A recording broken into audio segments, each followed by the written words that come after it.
Major George Sawyer, personal log, January 20th, 1946. After speaking with Major Staver this morning, I can confirm Operation Stapler has been a resounding success. While our officers met with the Soviet representatives to negotiate the fair split of Group 935's research, our operatives quietly extracted 40 other scientists and their families. In the coming days, they're to be officially hired as War Department special employees. To our knowledge, the Soviets have yet to realize what we've done. Since the discovery of the depositories at Groom Lake in '37, our progress has been minimal. Our hope is that these scientists will provide us the edge we desperately need for our Element 115 research program. All of this would not have been possible without the help of one Dr. Edward Richtofen.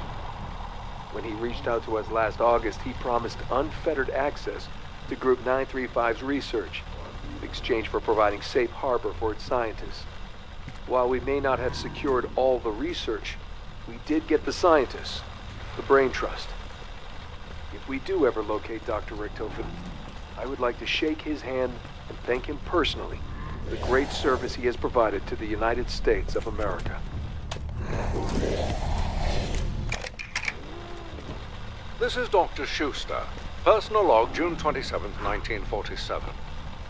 With the help of Major Sawyer and Operation Stapler, I've begun employment at the Pentagon. I'm assigned to their 115 division, which focuses on R&D of the element. While I am grateful for this opportunity, I have my reservations. Element 115 is a resource with potentially infinite applications. Yet the only thing these scientists and the Pentagon seem concerned with are our undead experiments. I made it clear to them that my own work with Group 935 was primarily focused on its teleportation technologies. If they wanted my help with that, I would gladly oblige, but the idea of resuming undead experimentation horrified me. The room went silent. Clearly, they were not satisfied with my answer. Finally, Major Sawyer asked why. I was blunt, perhaps too blunt, and told them what happened at Griffin Station. About Maxis's daughter Samantha, about the MPD, about the undead outbreak, about everything. If we resumed experimentation, there was no guarantee she wouldn't take control of them just as she had done the others. More importantly, there was no guarantee she wouldn't kill us all, as her father instructed her. I told them all this, and do you know what happened? They laughed.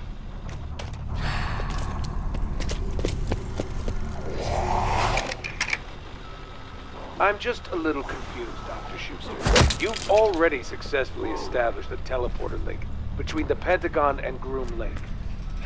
The Pentagon to Groom Lake is child's play, a distance of 3,890 kilometers. What we're talking about now is a distance of 380,000 kilometers.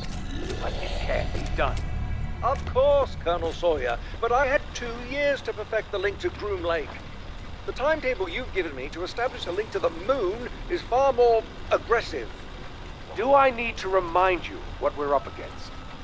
Dr. Richtofen told us about Griffin Station back in '45. From what we've discovered, he told the Soviets the same thing. The Soviets achieved teleportation 2 years before we did. If they get to the moon first, they get to claim Griffin Station. Yes, I know all about your adorable space race.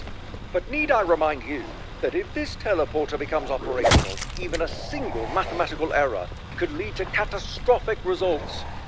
Yes, it will take you to the moon. I have little worry over where it will take you. I worry about when.